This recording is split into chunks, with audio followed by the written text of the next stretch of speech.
Sadaqallahul Azim.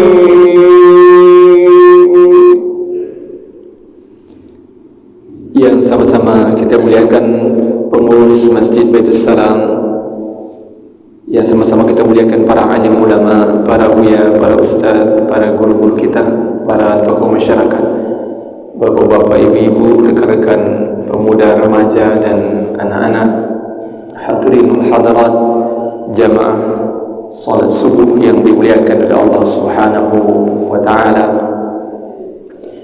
Segala puji dan syukur hanya untuk Allah Azza wa Jalla yang senantiasa melimpahkan rahmat, nikmat dan karunia yang tidak terhingga untuk kita semua. Dengan limpahan rahmat dan karunia Allah, alhamdulillah, pada subuh hari ini tanggal 16 atau 17 ya, karena memang ada dua versi Dzulhijjah kita, 16 atau 17 Dzulhijjah 1444 Hijriah. Alhamdulillah, Allah pertemukan kita kembali dalam kajian subuh kita, mengkaji tafsir Ibnu Katsir. Mudah-mudahan majlis kita dirahmati, diridhai, diberkahi Allah Subhanahu wa taala. Amin ya rabbal alamin. Sallallahu alaihi wasallam buat junjungan kita Rasulullah Muhammad sallallahu alaihi wasallam yang telah meninggalkan untuk kita Al-Quran dan As-Sunnah sebagai pedoman kehidupan. Kewajiban kita berjuang, berikhtiar, berusaha terus-menerus pelajari Al-Quran dan As-Sunnah itu untuk kita amalkan, kita dakwahkan dan kita perjuangkan dengan sungguh-sungguh li'ala'i kalimatillah, untuk menegakkan kalimat Allah di muka bumi. Bapak-bapak, ibu-ibu, hadirin hadirat yang dimuliakan oleh Allah Subhanahu wa taala. Pada subuh hari ini kita akan lanjutkan membahas tafsir surah Al-Baqarah dengan rujukan primer kita, kitab tafsir Al-Quranil Azim yang ditulis oleh Al-Imam Ibnu Katsir rahimahullah. Terakhir 2 pekan yang lalu kita bahas ayat 8, 9 dan 10. Saya ingin sedikit mereview Bapak Ibu pembahasan kita 2 pekan yang lalu, karena ini masih satu tema, masih satu subtema dari pembahasan di maqta' ya, atau satu rangkaian ayat-ayat dari ayat 8 sampai ayat 20 surah Al-Baqarah tentang fenomena orang-orang munafik. Setelah dari ayat 1 sampai 5 Allah uraikan tentang, Allah jelaskan tentang tanda-tanda orang muttaqi. Lalu kemudian ayat 6 dan 7 Allah bicara tentang orang-orang kafir. Maka di ayat 8 sampai ayat 20 Allah bicara tentang al-munafiqun, orang-orang munafik. Nah, sudah kita bahas 3 ayatnya, yaitu wa minan nasi man yaqulu amanna billahi wa bil yawmil akhir wa ma hum bimu'minin. Di antara manusia, kata Allah, ada orang-orang yang yaqulu, berkata, amanna, kami beriman, amanna billahi wa bil yawmil akhir, kami beriman kepada Allah dan hari akhir, wa ma hum bimu'minin. Tapi kata Allah, mereka sama sekali tidaklah beriman. Sudah kita sampaikan waktu itu bahwa ayat ini sedang berkisah tentang fenomena orang munafik di Madinah yang dipimpin oleh Abdullah bin Ubay bin Salul. Nama ini sangat perlu kita hafal Bapak Ibu, bukan karena kita memuliakannya, tapi justru karena orang ini adalah salah satu orang yang paling durjana yang pernah ada di muka bumi. Ya, masih di zonanya Fir'aun, Namrud. Nah, salah satu yang paling durjana di masa Rasul adalah Abdullah bin Ubay bin Salul, yang adalah gembong munafiqun, penghulunya, pemimpinnya orang-orang munafik, yang memang hanya satu orang ini yang disebut di dalam hadis, dalam riwayat, di dalam sirah sebagai orang munafik. Sementara teman-temannya yang lain yang jumlahnya juga banyak, itu tidak disebutkan namanya, tidak disebutkan identitasnya. Bahkan sebagian ulama mengatakan bahwa Rasul pun juga ada yang tidak mengetahui siapa mereka. Jadi Nabi Muhammad SAW pun juga ada yang tidak betul-betul persis tahu siapa saja mereka. Tetapi kepada Rasul diberi oleh Allah pengetahuan tentang alamatuhu, tanda-tanda mereka, karakteristik mereka. Dan itulah yang banyak sekali dibicarakan di dalam Al-Quran, di antaranya dalam surah Al-Baqarah. Yukhadi'un Allahu alladhina amanu. Dengan kemunafikan mereka itu, mereka mengaku beriman padahal sebenarnya tidak beriman. Mereka berbohong, mereka berdusta, mereka tampilkan kepura-puraan. Mereka menganggap bahwa dengan itu mereka sedang yukhadi'un Allah. Masalah ya. Selamat datang. Alhamdulillah. Terima kasih Ibu ya. Saudara kita yang hadir, jazakumullah khairan. Terima kasih. Alhamdulillah. Yukhadi'un Allah, mereka mengira bahwa dengan cara seperti itu mereka bisa menipu Allah. Walladzina amanu, dan menipu orang-orang beriman. Tapi kata Allah, wa ma yakhda'una illa anfusahum wa ma yash'urun. Tapi sebenarnya mereka sama sekali tidaklah menipu siapapun kecuali diri mereka sendiri. Dan wa ma yash'urun, mereka tidak merasa. Mereka tidak merasa bahwa sebenarnya mereka sedang menipu diri mereka sendiri. Lalu Allah katakan, fi qulubihim maradun fazadahumullahu marada. Di hati mereka ada penyakit, marad. Fi qulubihim maradun fazadahumullahu marada. Di hati mereka ada penyakit. Imam Ibnu Katsir menjelaskan yang dimaksud dengan marad, penyakit di sini adalah kekafiran itu sendiri. Kekafiran dan keraguan yang ada di dalam hati mereka. Dan sebagai hukuman atas kemunafikan mereka itu, fazadahumullahu marada, maka Allah tambah, Allah biarkan bertambah penyakit itu. Ini sebenarnya adalah hukuman dari Allah atas kemunafikan yang mereka pertontonkan. Lalu walahum adzabun alim bima kanu yakdzibun. Selain itu, selain bahwa penyakit dalam hati mereka, kekafiran dalam hati mereka, kemunafikan itu semakin bertambah-tambah, keraguan itu semakin bertambah-tambah, Allah pastikan pula apa? Walahum adzabun alim. Bagi mereka ada azab yang sangat pedih, bima kanu yakdzibun, sebagai hukuman atas kedustaan, kebohongan yang mereka lakukan di dunia. Itu sudah kita bahas 2 pekan yang lalu Bapak Ibu. Itu review ringkasnya. Nah, kita lanjutkan sekarang di ayat 11. Allah berfirman, wa idza qila lahum la tufsidu fil ardi qalu innama nahnu muslihun. Wa idza qila lahum, dan apabila dikatakan kepada mereka la tufsidu fil ard, jangan melakukan perbuatan merusak, jangan merusak. Tufsidu dari kata afsada yufsidu, ifsadan itu artinya merusak. Kalau fasada yafsudu itu rusak. Nah, kalau ditambah dengan huruf alif atau hamzah jadi afsada yufsidu, artinya merusak. Isim fa'ilnya mufsid.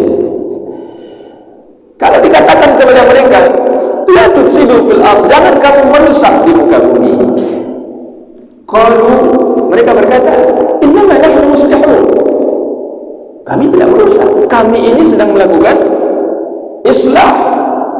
Muslihun itu isim fa'il dari kata aslaha yuslihu islahan. Isim fa'ilnya muslih. Muslih itu orang yang melakukan perbaikan. Nah, ini kata muslih ini Bapak Ibu, salah satu kata yang sangat luar biasa, tinggi nilainya sebenarnya di dalam levelisasi seorang hamba di depan Allah. Kata soleh sangat akrab tentu di telinga kita dan menjadi nama sebagian kita, meskipun konon belakangan menjadi semakin jarang orang tua memberi nama anaknya soleh karena dianggap kurang tren. Padahal nama soleh itu sangat luar biasa. Soleh itu artinya baik orang, ya Pak Ji Muhammad Soleh Arifin. Nama siapa itu Pak Ji? Alhamdulillah. Soleh artinya orang yang baik. Dari kata saluha yasluhu sulhan, baik. Soleh itu baik. As-salihu orang baik, orang-orang baik yang banyak, jamak. Dan ada riwayat yang masyhur, saya belum memverifikasi riwayat ini, tapi saya suka sekali mengutip riwayat ini, bahwa Imam Syafi'i rahimahullah pernah mengatakan, uhibbus salihin wa lastu minhum. Aku cinta betul dengan orang-orang soleh, kata Imam Syafi'i, meskipun aku bukan bagian dari mereka. Allahu Akbar. Seorang al-Imam Syafi'i rahimahullah, satu di antara 4 a'immatul madzahib, satu di antara 4 imam madhab terbesar. Sebenarnya madhab itu banyak Bapak Ibu, tetapi yang masyhur 4. Madhab Hanafi, Maliki, Syafi'i, Hambali. Sebenarnya ada madhab-madhab yang lain, termasuk ada madhab Tabari. Imam At-Tabari itu juga dalam riwayat ternyata memiliki madhab Tabariyah selain madhab Az-Zahiri dan mazhab yang lain-lainnya. Tetapi yang paling terkenal 4. Dan satu di antara 4 imam mazhab itu adalah al-Imam Syafi'i rahimahullah. Tetapi ternyata beliau mengatakan dalam riwayat ini, dan menurut saya riwayat ini menarik, ya, sangat menarik. Apa kata beliau? Uhibbus salihin wa lastu minhum. Aku cinta betul dengan orang-orang soleh, meskipun aku belum jadi bagian dari mereka. Sekali Imam Syafi'i belum mengaku, tidak mengaku sebagai orang soleh, maka kalau ada di antara kita sudah merasa soleh, itu agak bermasalah Bapak Ibu. Ya, jauh lebih baik tidak merasa soleh daripada mengaku sebagai orang soleh, kecuali kalau nama lain ya Bapak Ibu. Kalau nama itu doa dari orang tua dan itu harapan, dan mudah-mudahan insya Allah sesuai dengan nama. Soleh itu artinya orang baik. Muslih itu artinya orang yang melakukan perbaikan. Jadi di atasnya soleh. Sama seperti mukhlis. Mukhlis itu artinya orang yang ikhlas. Kalau mukhlas itu artinya orang yang di atas levelnya mukhlis. Orang yang dimudahkan oleh Allah keikhlasan pada dirinya, karena jam terbang perjuangan ikhlasnya yang lebih panjang. Itu mukhlas. Nah, kata orang-orang munafik, karena mereka melakukan kerusakan di muka bumi, orang-orang tahu kerusakan yang mereka lakukan, lalu diingatkan, la tufsidu fil ardh, wahai kalian, jangan lakukan kerusakan di muka bumi. Tapi apa kata mereka? Innama nahnu muslihun. Kami tidak melakukan kerusakan, kami melakukan perbaikan, katanya. Kami aktor perbaikan. Nah, menarik sekali Bapak Ibu, kita bacakan tabarrukan lima katabal Imam Ibnu Katsir fi kitab. Kita bacakan apa redaksi Imam Ibnu Katsir ketika menjelaskan makna la tufsidu. Amma la tufsidu fil ard, qal al-fasad wal kufr wal 'amalu bil ma'siyah. Nah, ini yang menurut saya kalau kita tidak baca tafsir, maka kita akan memaknai kata al-ifsad atau al-fasad semata-mata mungkin dalam definisi kerusakan dalam makna umum yang kita lakukan. merusak itu, misalnya meja yang bagus seperti ini kemudian kita pukul dengan benda keras lalu rusak, itu merusak gitu. Gelas ini kalau dijatuhkan di atas kalau di atas karpet tebal, insya Allah nggak pecah, tapi kalau di sini berarti pecah, itu artinya merusak. Kalau mic ini saya patahkan misalnya, itu berarti merusak. Tetapi makna al-fasad di dalam ayat ini, kata Imam Ibn Katsir dengan mengutip pendapat para mufassir lain sebelum beliau. Jadi Imam Ibn Katsir itu selain juga menafsirkan dengan kemampuan beliau, dan Allah anugerahkan kepada beliau kemampuan memang untuk menafsirkan, tetapi beliau juga sangat banyak merujuk pada kitab-kitab tafsir sebelum beliau. Jadi kalau saya sebut penjelasan Imam Ibn Katsir itu setelah juga sebenarnya Imam Ibn Katsir mengutipnya dari para ulama sebelum beliau, termasuk tentu di antara penafsir pertama adalah yang sudah pernah kita sebutkan sebelumnya, yaitu sahabat Rasul Ibnu Abbas.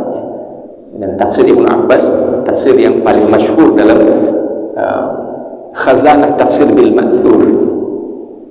Maka yang dimaksud dengan kerusakan itu adalah apa? Al-kufr wal amal bil ma'siyah. Selain kerusakan-kerusakan yang kita lakukan dalam bentuknya yang zahir seperti yang kita contohkan tadi, dan itu juga adalah perbuatan yang dibenci oleh Allah ya. Jadi Bapak Ibu jangan anggap, katakan misalnya contohnya buang sampah di got ya. Ini kan sebagian kita menganggapnya biasa, buang sampah di got. Atau kalau kita lagi di jalan, Bapak Ibu, saya mohon maaf, saya di antara yang paling tidak saya sukai kalau di jalan itu melihat orang mobil di depan melempar sampah dari mobil keluar. Itu perbuatan merusak sekaligus juga menjengkelkan. Jadi mohon maaf Bapak Ibu, kalau ada di antara kita yang punya kebiasaan itu, saya sangat sarankan sekali kalau ada sampah di mobil, simpan saja di mobil, nanti setelah sampai di tujuan atau di mana atau ketemu tong sampah baru buang itu, jangan buang di jalan. Selain itu merusak juga menjengkelkan ya, termasuk buang sampah di got dan sebagainya, termasuk bakar sampah sembarangan, itu merusak juga, dan itu juga dibenci oleh Allah, itu juga merusak Bapak Ibu. Tetapi ada kerusakan yang jauh lebih parah dan lebih serius dari itu, dan itulah makna la tufsidu fil ardh dalam ayat ini, yaitu apa? Al-kufur wal amal bil ma'siyah, kekafiran dan kemaksiatan. Nah itulah yang dimaksud, yang diingatkan oleh orang kepada orang-orang munafik ini. Dan artinya itu juga sebenarnya masyarakat sudah bisa mengidentifikasi perilaku orang-orang munafik ini, sehingga terjadilah dialog seperti ini. Wahai fulan, wahai saudaraku, mungkin masih disebut di kata-kata itu, jangan kalian melakukan kerusakan. Apa maksudnya dengan melakukan kerusakan? Jangan bermaksiat, jangan ingkari hukum Allah, jangan tabrak aturan Allah, taatlah kepada Allah. Diingatkan kepada mereka. Tapi apa kata mereka?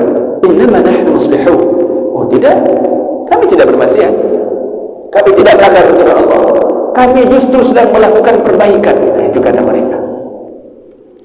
Bapak Ibu, mohon maaf, sekadar untuk mempermudah pemahaman, saya ingin ambilkan satu contoh yang mudah-mudahan cukup familiar di pemahaman kita hari ini.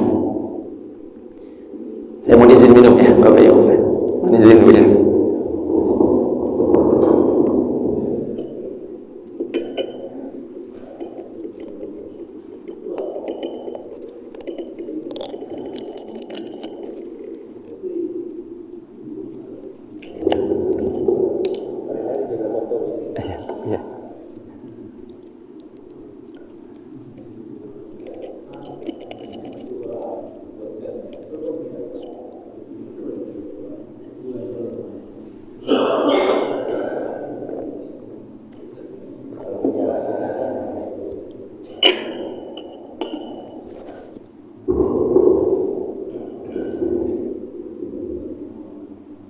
Terima kasih banyak Pak Haji dan juga Pak Yogi ya. Alhamdulillah berkenan mensyiarkan dakwah kita ini, mudah-mudahan di media sosial, mudah-mudahan dimudahkan oleh Allah. Bapak Ibu, karena memang kita semua bisa punya lahan amal dengan apa yang ada di tengah-tengah umat ini, dan insya Allah satu sama lain saling menguatkan, saling mendukung. Maka mudah-mudahan Pak Haji, Pak Yogi, dan siapapun Bapak Ibu yang terlibat dalam syiar dakwah dimanapun yang bisa kita lakukan. Insya Allah itu menjadi bahagian dari persaksian kita kepada Allah bahwa kita berusaha melakukan sesuatu yang kita bisa dalam mendakwahkan dan perjuangkan agama Allah. Baik, Bapak Ibu, satu contoh untuk situasi hari ini agar kita kemudian bisa lebih meresapi suasana kebatinan ayat ini dalam konteks kekinian. Dan seperti biasa saya agak suka menghadirkan contoh-contoh yang bernuansa politik, Bapak Ibu. Hari ini, bukan hanya hari ini, sudah sekian, saya katakan mungkin 2-3 tahun yang lalu, salah satu istilah yang dipopulerkan oleh orang-orang yang sangat tidak suka dengan kaum muslimin yang ingin berjuang menguasai politik di negeri ini adalah istilah politik identitas. Ya. Betul-betul orang-orang di seberang sana itu mengkampanyekan apa? Politik anti politik identitas. Jadi mereka katakan, selamatkan Indonesia dari politik identitas. Kami menyatakan perang terhadap politik identitas. Negeri ini akan hancur selama orang-orang masih saja mengangkat-angkat politik identitas, dan macam-macam kata mereka.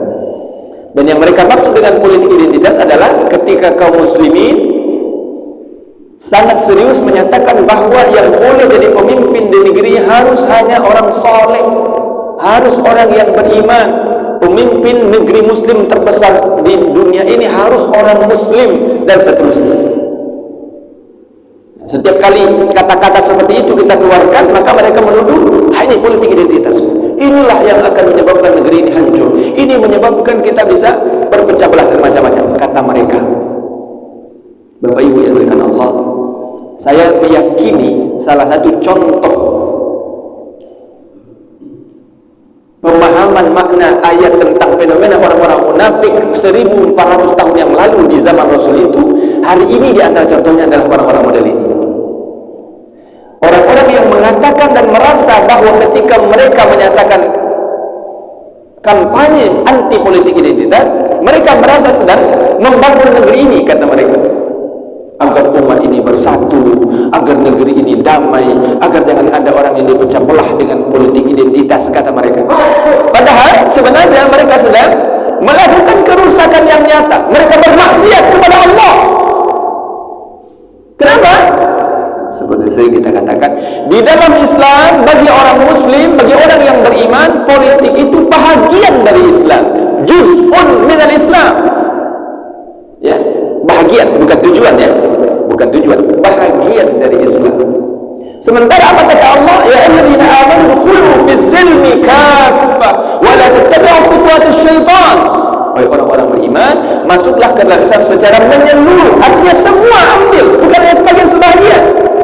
Jangan hanya berislam sekedar ketika di masjid saja, ketika mengaji saja, ketika berzikir saja, ketika baca Quran saja, ketika haji saja, ketika umrah saja. Lalu kalau itu urusan politik, urusan ekonomi, urusan hukum, urusan pendidikan, jangan bawa Islam. Bukan begitu. Bagi kita politik adalah bahagian dari pengamalan Islam. Karena itu orang muslim harus menguasai politik dan menegakkan syariat Islam di dalam berpolitik. Apakah itu politik identitas? Kalau akan disebut politik, silakan. Tapi itulah ajaran Islam. Tidak boleh seorang muslim memisah-misahkan. Jangan bawa urusan agama di sini. Jangan ngomong-ngomong tentang Al-Quran di gedung DPRD, DPR RI dan sebagainya.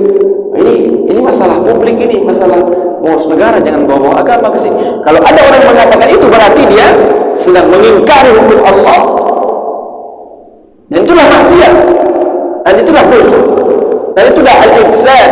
Itulah yang dikatakan, wa idza qila lahum la tufsidu fil ardi qalu innama nahnu muslihun. Nah, Bapak Ibu yang dimuliakan Allah, kita tidak sebutkan nama orang-orangnya, tapi Bapak Ibu kalau mengikuti media sosial, insya Allah tahu siapa saja orang-orang yang mengaku muslim. Dia katakan, saya muslim, saya tumbuh dari keluarga yang islami, orang tua saya ini, tapi saya menyatakan perang terhadap politik identitas. Kata mereka mengaku muslim, mengaku mukmin, kemudian kebodohan mereka tentang agama atau kemunafikan mereka dalam beragama, karena mereka sudah punya kontrak-kontrak tertentu dengan pihak-pihak yang mau membeli kepala dan perut mereka, maka mereka jual popularitas mereka untuk memerangi agama mereka sendiri dan memerangi saudara mereka sendiri.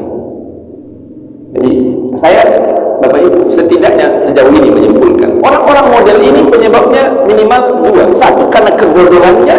Kedua, betul-betul karena memang kemunafikannya. Ada memang karena dia tidak tahu, tidak paham agama, tidak belajar agama, tidak tahu dia bahwa Islam itu agama yang meliputi seluruh sisi kehidupan, dan tidak pula mau belajar. Tidak paham agama, tapi tidak pula mau belajar, menyimpul-nyimpulkan saja sesuai dengan apa yang dia ketahui.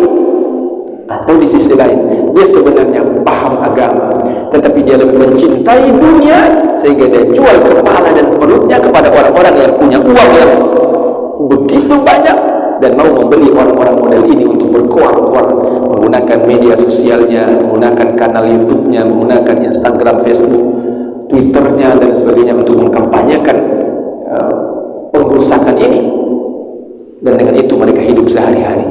Na'udzubillah. Untuk mereka ini, Bapak Ibu, bagi kita, tugas kita tetap berdakwah. Ya, jadi sama seperti orang-orang munafik, orang-orang kafir yang kita bahas 3-4 pekan yang lalu. Ketika Allah katakan, "Innal ladzina kafaru sawa'un 'alaihim anzartahum am lam tunzirhum la yu'minun. Khatamallahu 'ala qulubihim wa 'ala sam'ihim wa 'ala absarihim ghishawah wa lahum 'adzabun 'adzim."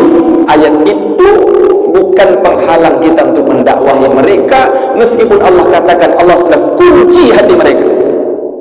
Tugas kita tetap berdakwah.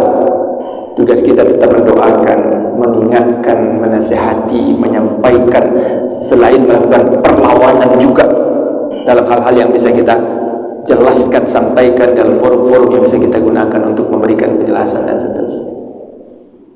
Tetapi maka ini kita harus bisa mendudukkan mana ayat ini secara komprehensif. Jangan sampai, pertama, kita jangan sampai termasuk ke dalam golongan orang-orang model ini.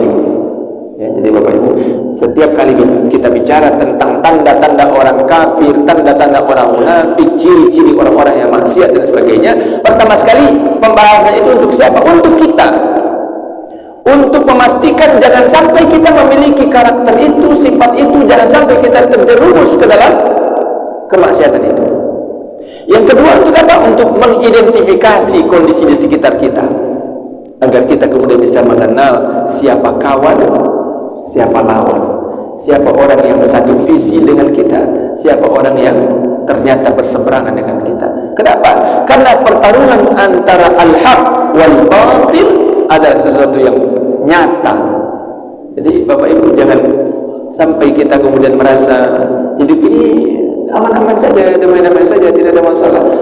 Hidup ini justru Allah desain ini dengan kehendak Allah, bi iradatillah, bi tadbirillah. Ini memang kehendak Allah. Allah desain kehidupan ini adalah ajang pertarungan antara al-haq wal batil. Tinggal kita mau mengambil peran di mana. Apakah kita akan mengambil peran sebagai pejuang al-haq, atau malah mungkin menjadi pejuang kebatilan, atau mungkin sekedar menjadi penonton pertarungan itu. Na'udzubillah. Yang pasti tentu jangan sampai menjadi pejuang kebatilan, dan tentu pula harusnya jangan menjadi penonton pertarungan itu. Mestinya kita menjadi mujahidul haq, pejuang kebenaran. Baik. Lalu Allah katakan, nah ini untuk memupus keraguan kita, Bapak Ibu, Allah pastikan. Apa kata Allah? Ala innahum humul mufsidun walakin la yash'urun. Ketahuilah, sungguh sebenarnya mereka itulah betul-betul yang al-mufsidun. Mereka itu betul-betul adalah orang yang sedang melakukan kerusakan di muka bumi. Jadi ini Bapak Ibu, untuk dalam memahami fenomena orang-orang munafik ini, ketika mereka terang-terangan betul mengkampanyekan kebatilan, kemaksiatan, dan kita harus mampu mengidentifikasi itu. Jadi tadi Bapak Ibu, ya, maka itulah pentingnya kita bergaul terus dengan para ulama, karena boleh jadi kalau kita kembali ke contoh tentang politik identitas tadi Bapak Ibu, boleh jadi ada di antara kita yang ragu juga. Iya ya, harusnya agama itu jangan dibawa-bawa karena politik ya, karena bisa menyebabkan kita terpecah belah. Kalau kita nggak ngerti, nggak mau belajar, tidak mau bertanya, tidak mau pula serius mendalami dan sebagainya, maka bisa jadi terbawa arus. Maka itulah pentingnya al-ilmu ba'dal iman, ilmu setelah iman. Iman dulu tentu, kemudian ilmu, dan kemudian dia saling terkait. Iman dengan ilmu itu saling terkait. Tidak mungkin iman bertambah tanpa ilmu ditambah. Ilmu tidak akan bermanfaat kalau tidak dipandu oleh iman. Maka Bapak Ibu, Allah tegaskan kepada kita bahwa kemaksiatan yang mereka lakukan itu betul-betul adalah kerusakan. Maka Allah tegaskan, ala innahum humul mufsidun. Ketahuilah, mereka itu betul-betul adalah orang yang melakukan kerusakan. Walakin la yash'urun, tetapi mereka tidak merasa bahwa mereka sedang melakukan kerusakan. Dalam konteks ini Bapak Ibu, kita bisa menggunakan asumsi pertama tadi, bahwa mereka memang melakukan kemunafikannya karena kebodohannya dan karena keterlenaannya terhadap maksiat yang mereka lakukan, sehingga hilang sensitivitasnya, tidak merasa lagi bahwa dengan apa yang mereka katakan, mereka bicarakan, mereka sampaikan itu, mereka sebenarnya sedang merusak nasib umat ini, sedang merusak negeri ini, sedang mengingkari hukum Allah, sedang bermaksiat kepada Allah. Wah, ini bahaya sekali Bapak Ibu. Kalau kita melakukan kemaksiatan tetapi tidak lagi merasa bahwa kita sedang melakukan kemaksiatan, itu sangat berbahaya. Bahwa ada kalanya mungkin kita terjerumus melakukan perbuatan dosa, dan tentu tidak boleh ditolerir ini. Seorang muslim itu harus sangat sensitif dengan dosa dan berusaha betul untuk menjauhi perbuatan dosa. Tapi Allah mengatakan bahwa orang-orang bertakwa itu bukan orang yang sama sekali tidak pernah melakukan kesalahan, tidak. Nah, kita baca surah Al-Imran, ketika Allah bicara tentang ciri orang-orang muttaqin, apa kata Allah? Walladzina idza fa'alu fahishatan aw zalamu anfusahum dzakarullaha fastaghfiru lidzunubihim. Itu orang muttaqin. Siapa mereka? Orang yang apabila mereka melakukan perbuatan fahisyah. Fahisyah itu perbuatan keji, Bapak Ibu, dosa yang sangat besar. Keji itu biasanya terkait dengan hal-hal yang bernuansa seksual, dilakukan oleh orang muttaqin. Dalam surah Al-Imran 133 ke atas itu bicara tentang orang muttaqin. Dan di antara cirinya apa? Walladzina idza fa'alu fahishatan aw zalamu anfusahum dzakarullah. Apabila mereka melakukan perbuatan keji, dosa besar, aw zalamu anfusahum, dalam sebagian tafsir disebut zalamu itu zalim, artinya zalim tetapi level dosanya di bawah fahisyah tadi. Tetapi mereka segera ingat kepada Allah lalu beristighfar. Artinya apa? Artinya orang muttaqin itu bukan orang yang tidak pernah bersalah sama sekali, bukan. Ini untuk menyadarkan kita Bapak Ibu, jangan pula terlalu perfeksionis, karena itu berbahaya. Itu mengingkari tabiat kita. Kalau ada di antara kita misalnya suatu ketika terlanjur salah, ya, artinya kita sebenarnya sangat tidak ingin melakukan itu, tapi terlanjur, mungkin sebutlah apa contohnya, silakan. Apakah boleh itu terjadi pada orang? Apakah mungkin itu terjadi pada orang muttaqin? Mungkin saja. Apa yang membedakan orang muttaqin dengan orang kafir atau orang munafik dalam hal itu? Orang muttaqin, orang bertakwa itu kalau mereka terlanjur berbuat salah, mereka langsung ingat kepada Allah, mereka langsung beristighfar. Bedanya dengan orang munafik adalah mereka melakukan kesalahan, kemaksiatan, tetapi justru bangga melakukannya. Ini yang berbahaya. Mereka bisa mengatakan, apa salahnya? Saya melakukan ini, katanya. Ini berbahaya betul ini. Sudah itu maksiat, tapi dia bangga membicarakan dan mengatakan, apa salahnya saya lakukan itu? Ada di situ kebodohan di satu sisi, ada kesombongan atas maksiat di sisi yang lain, dan dua-duanya sama-sama berbahaya.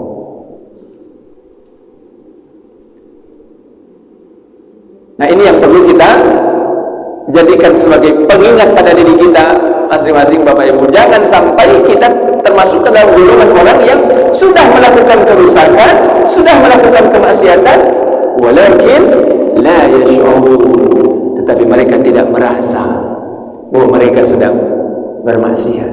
Na'udzubillah. Baik. Ayat 13. وَإِذَا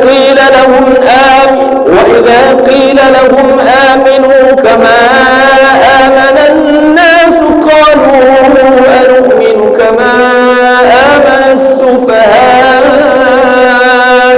أَلَا إِنَّهُمْ هُمُ السُّفَهَاءُ وَلَكِنْ لَا يَعْلَمُونَ. Ini fenomena berikutnya, Bapak Ibu, dari perilaku orang-orang munafik. Idza qila lahum aminu kama amana an-nas, apabila dikatakan kepada mereka, wahai saudaraku, berimanlah, aminu, berimanlah, ayo beriman, kama amana an-nas, sebagaimana orang-orang sudah beriman. Apa kata mereka? Qalu, mereka berkata, anu'minu kama amana sufaha, apakah kami harus beriman sebagaimana berimannya orang-orang bodoh? As-sufaha itu jamak dari kata safih. Safih itu kebodohan yang parah, ya, bodoh betul. Kalaulah boleh kita gunakan kata Rocky Gerung, ya, kita doakan orang ini mudah-mudahan masuk Islam, Bapak Ibu. Meskipun ya tentu masih ada catatan-catatan tentang beliau, tapi mudah-mudahan insyaallah seperti dulu Raja Najasyi, ya, didoakan oleh Rasul lalu akhirnya masuk Islam. Mudah-mudahan orang ini masuk Islam insyaallah.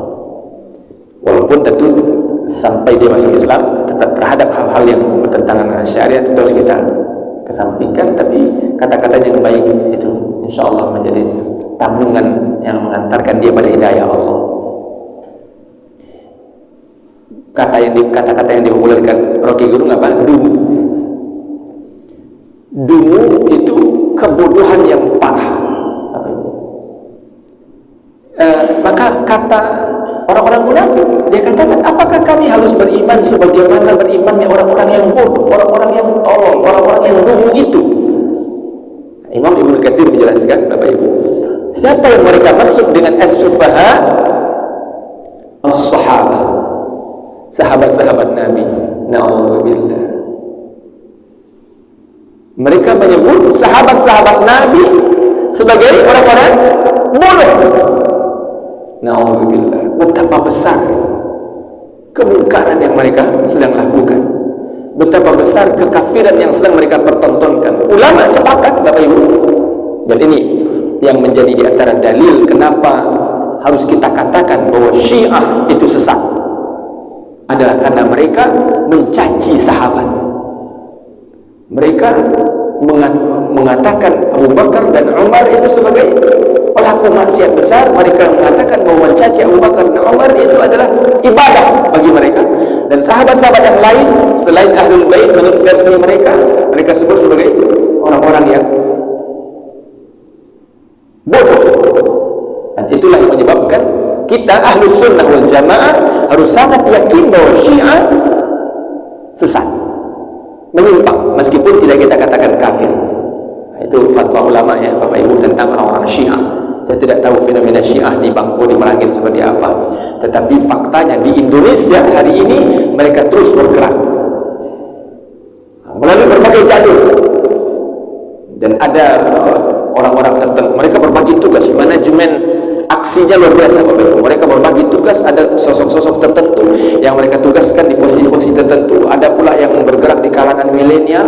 Ada seorang tokoh muda mereka yang hari ini sangat sangat viral di media sosial. Saya tidak sebutkan namanya, nanti silakan cari saja di YouTube, di Google, sudah cukup banyak disebut para ulama yang masuk ke kalangan muda, diundang di berbagai podcast, padahal dia sebenarnya sedang mendakwahkan ajaran Syiah.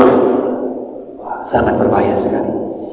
Nah, orang-orang munafik itu mengatakan, apakah kami harus beriman sebagaimana berimannya orang-orang bodoh itu?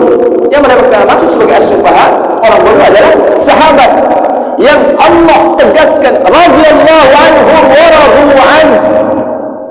Kenapa para ulama mendisiplinkan selalu menyebut, kalau setiap kali menyebut nama para sahabat langsung setelahnya disebut radhiyallahu an, Allah meridhoi mereka, Allah meridhoi beliau, Allah meridhoinya, dan seterusnya.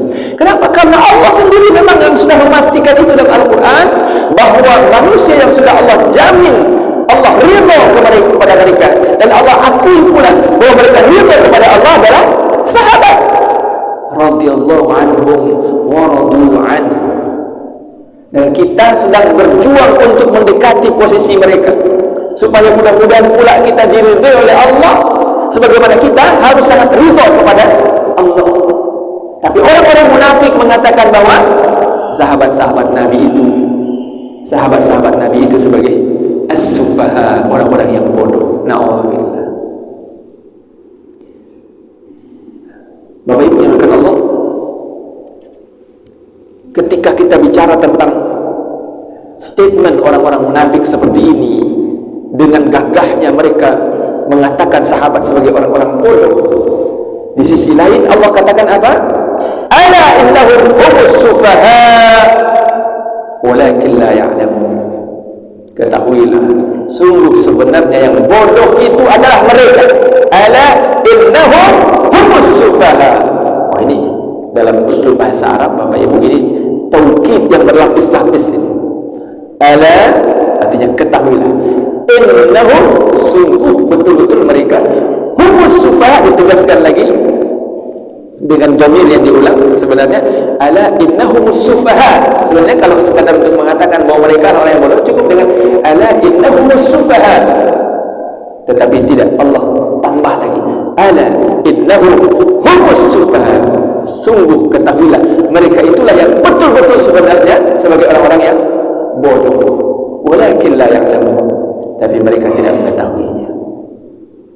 Baik, itu ayat 13.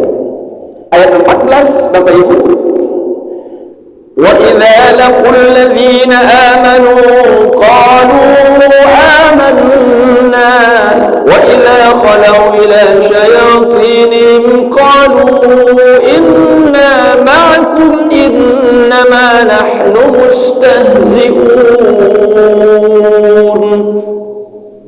Dan apabila dikatakan kepada mereka idza laqul ladzina, apabila mereka idza laqul ladzina amanu, apabila mereka bertemu dengan orang-orang beriman, qalu, mereka berkata amanna, kami beriman.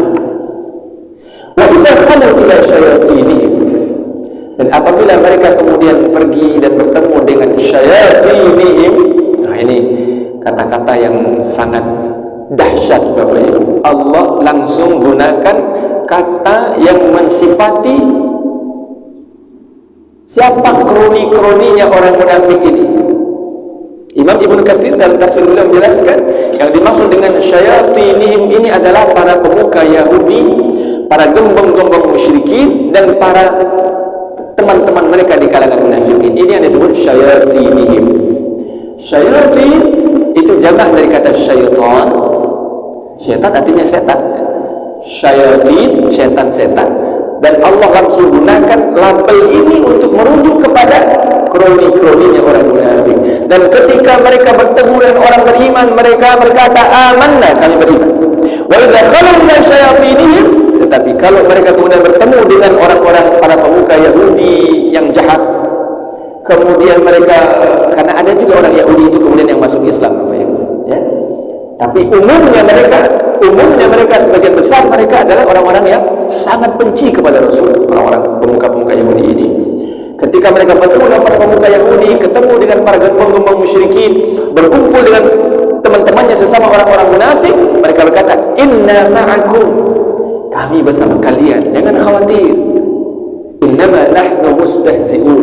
Kami cuma sedang mengolok-olok saja orang-orang beriman itu. Kalaupun kami kumpul-kumpul dengan mereka, bertemu dengan mereka, hadir di majlis-majlis mereka, itu kami cuma sekedar mengolok-olok mereka. Kami hanya sedang mempermainkan mereka. Kami hanya sedang menunjukkan bahwa kami juga bagian dari mereka. Tapi sebenarnya inna ma'akum, kami bersama kalian, kata mereka. Ini perilaku orang-orang munafik yang sangat harus diwaspadai, Bapak Ibu. Begitu cara kerja mereka. Mereka bisa saja hadir juga bersama majlis-majlis orang-orang beriman. Na'udzubillah, tentu kalau di majlisnya bagi salam, insyaAllah tentu tidak ada, insyaAllah. Tetapi hati-hati di majlis-majlis yang lain. Sama seperti Ustaz Abdul Somad itu sering, mungkin pernah ya, mungkin tidak saja, tapi beberapa kali saya dengar beliau menantang, wahai kalian yang sedang macam-macam juga itu. Kalau mungkin hadir juga di majlis beliau, kalau yang hadir itu ribuan, puluhan ribu sampai puluhan ribu misalnya. Sangat mungkin di antara yang hadir itu bukan semuanya sedang ingin mendapatkan nasihat, sedang ingin mendapatkan tazkirah, tidak. Ada yang tujuannya juga justru mungkin sedang memata-matai, mungkin sedang ingin mencari celah di mana bisa dikriminalisasi dan seterusnya.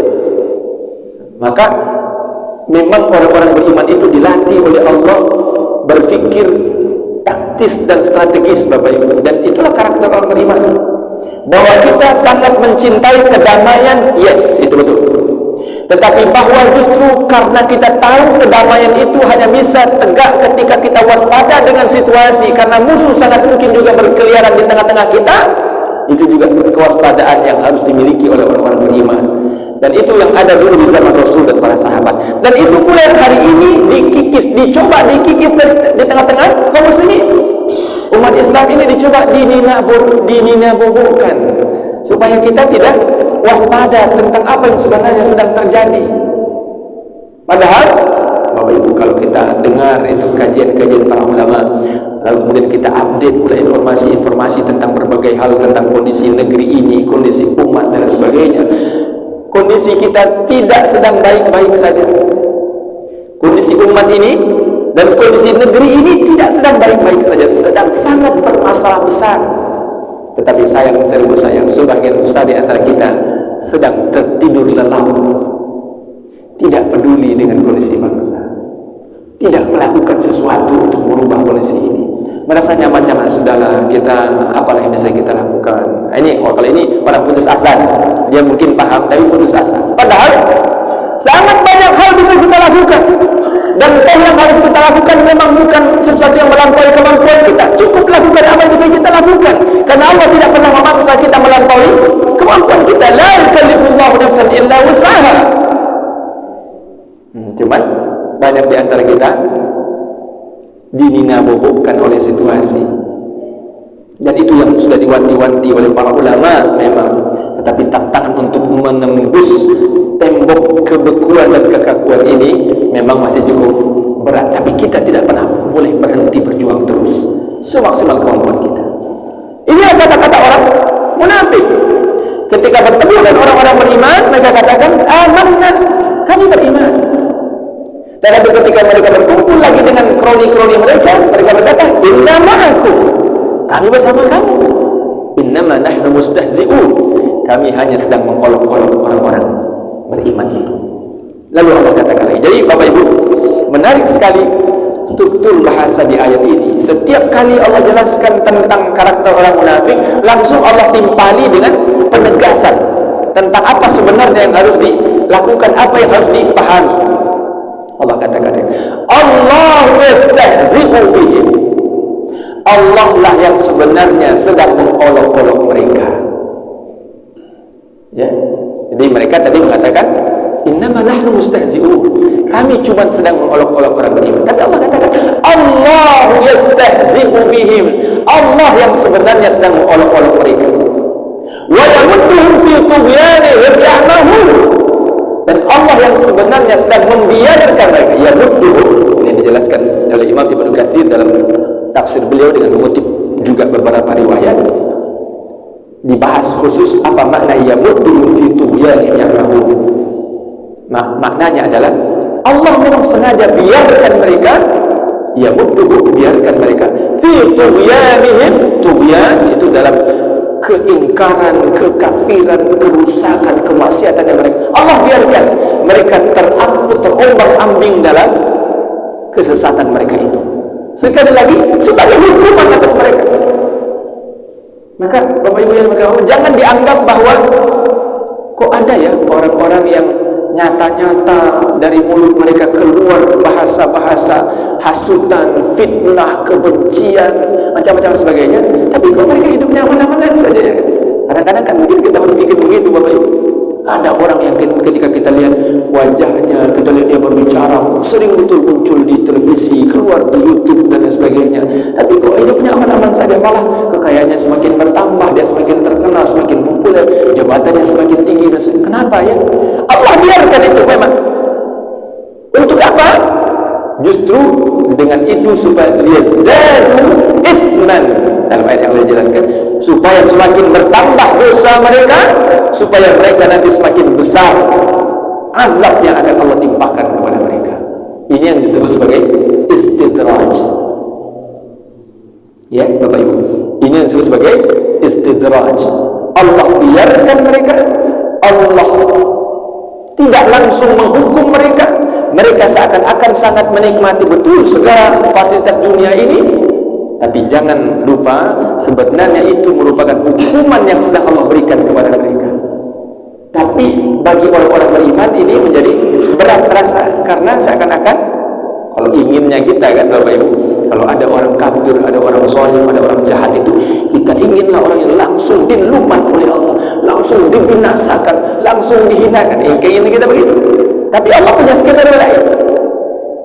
Karena justru dengan itulah kemudian kehidupan dunia ini menjadi terasa sangat challenging. Jadi kalau ada orang manusia kita ini kan punya macam-macam tipe Bapak Ibu. Ada di antara kita yang sangat ingin kehidupan ini sangat dinamis begitu. Tidak suka hidup yang yang flat, yang datar saja. Dan Allah desain kehidupan seperti itu, Bapak. Kehidupan ini sejatinya penuh tantangan dan rintangan.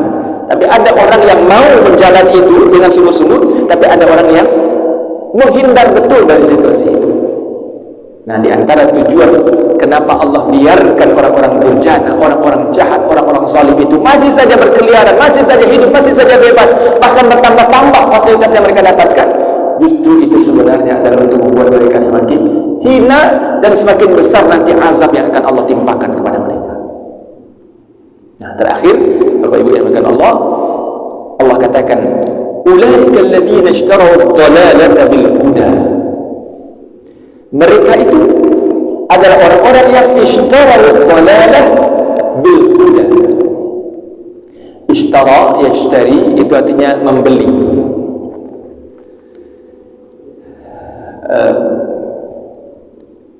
Mereka membeli ad-dalalah.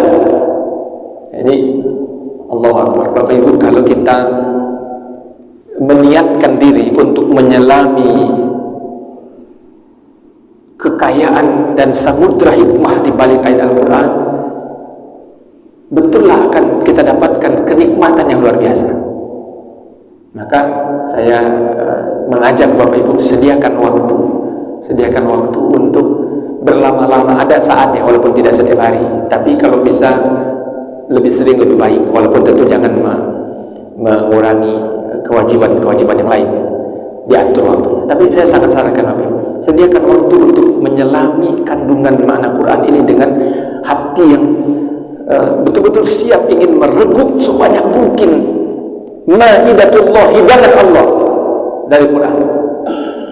Saya merasakan Bapak Ibu ketika Allah gunakan kata ini, ulaika, mereka itu, orang-orang munafik itu sebenarnya sedang ishtarawud dhalalata bil huda, membeli kesesatan dengan hidayah. Fama rabihat tijaratuhum, perniagaan mereka, jual beli mereka seperti itu betul-betullah jual beli yang pasti tidak akan untung. Wa ma kanu muhtadin, dan mereka sama sekali tidak mendapat petunjuk. Bapak Ibu, mudah-mudahan terasa. Kita membeli sesuatu, inginnya Normalnya apa? Membeli sesuatu semurah mungkin, kan begitu. Kalau kita ingin sesuatu yang berkualitas, oke lah, kita siapkanlah sesuatu. Mahal juga tidak apa-apa, asal kita dapatkan sesuatu yang kita inginkan. Oke. Tapi prinsipnya nih, kaidah ekonomi pertama kan, kita ingin mendapatkan sesuatu kalau bisa dengan pengeluaran seekonomis mungkin. Tapi kalau tidak bisa seperti itu, oke, kita siap membeli, tapi yang kita dapatkan yang berkualitas.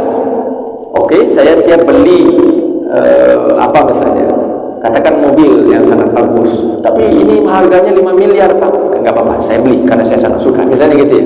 Saya nggak tahu Bapak Ibu siapa yang mobilnya sampai 5 miliar, tapi katakan saja seperti itu. Tapi karena ingin mendapatkan sesuatu yang sangat istimewa, orang mau keluarkan sesuatu yang jualnya sangat tinggi. Tetapi yang dilakukan oleh orang-orang munafik apa?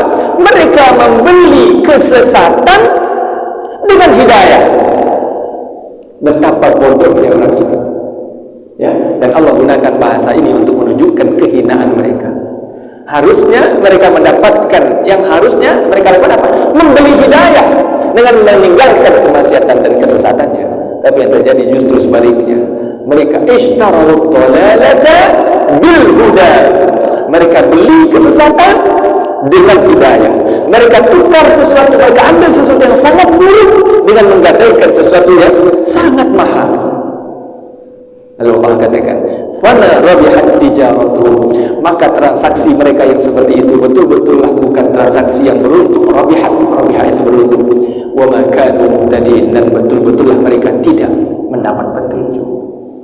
Maka Bapak Ibu yang dimuliakan Allah, mudah-mudahan dengan pembahasan ini kita dibimbing oleh Allah untuk betul-betul bersungguh-sungguh menjauhkan diri dari segala sifat munafik dalam diri kita, dan pada saat yang sama mampu mengidentifikasi karakteristik kemunafikan yang mungkin saja beredar di seputar kita, sekaligus memastikan bahwa kita berada di posisi yang maksimal menghadang, melawan dan mengalahkan orang-orang munafik ini untuk memperjuangkan kebenaran. Mudah-mudahan Allah istiqomahkan kita dalam ketaatan. Saya mohon maaf yang sebesar-besarnya atas segala kesalahan dan kekurangan. Terima kasih banyak atas perhatian Bapak Ibu semua. Jazakumullah khairan wa afu minkum wassalamualaikum. Azim. Kita tutup dengan doa kafaratul majlis. Subhanakallahumma wa bihamdika asyhadu an la ilaha illa anta astaghfiruka wa atubu ilaik. Wassalamu